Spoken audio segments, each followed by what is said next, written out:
number of period guns you might say have questionable provenance. 98% of the guns that have some kind of provenance, they're fake. And we can start right here. A gun that went around for decades is not even close.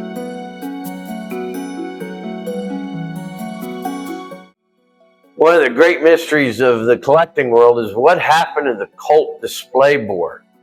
There was a great big display board that Colt made for the 1893 exhibition in Chicago for the World's Fair.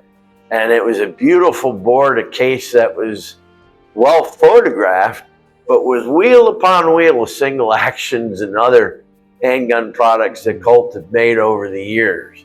And that board, evidently that whole cabinet had been busted up for firewood sometimes around the turn of the century. There has been a reproduction of it made, which is pretty interesting. And just the idea of finding 60 original first generation single actions to put in that, what an expensive and daunting task that is.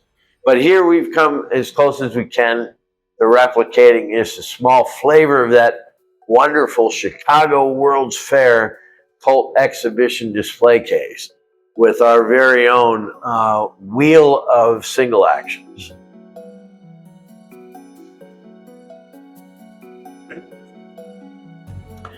So here we have a number of period guns that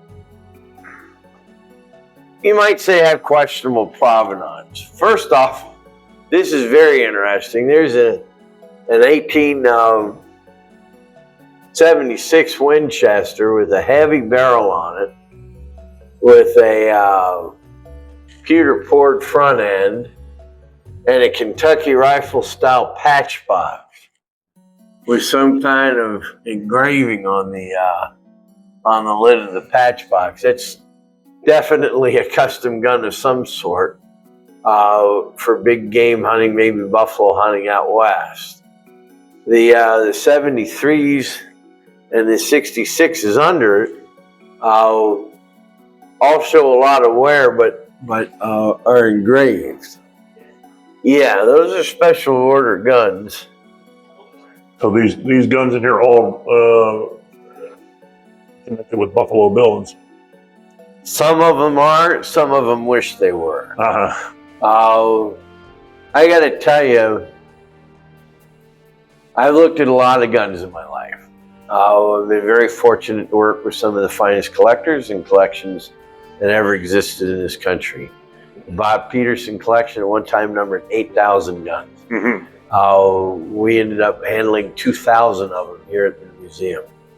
You can take a $300 gun and put a $30,000 story on it, and you can get $33,000 for it or whatever.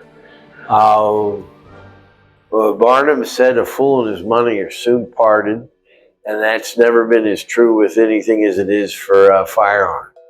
A lot of fakes out there. A lot of fakes. I'd have to say 98% of the guns that have some kind of provenance associated with them, a name written on the back strap or something like, they're fake. Mm-hmm. Unless you can show me a chain of custody that goes from A to Z, uninterrupted, airtight, I'm going to have an issue with claiming that it's got any provenance. And we can start right here in our museum about the gun that went around for decades, is the Mayflower carbine. Mm-hmm. Not even close. And it comes down as easy as serial numbers. I saw a firearm displayed in a museum that claimed to have been Bonnie and Clyde's 1903 pocket Hammerless.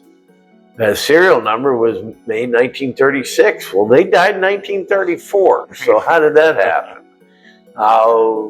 I've seen guns, that have been started off as real guns, but had somebody wanted to flute the cylinder, make it something different, change it up to something it never was. And that creates, issues when you're trying to establish provenance. Yep. So we try to put things out there and say, look, this is a nice example, but it probably has been embellished.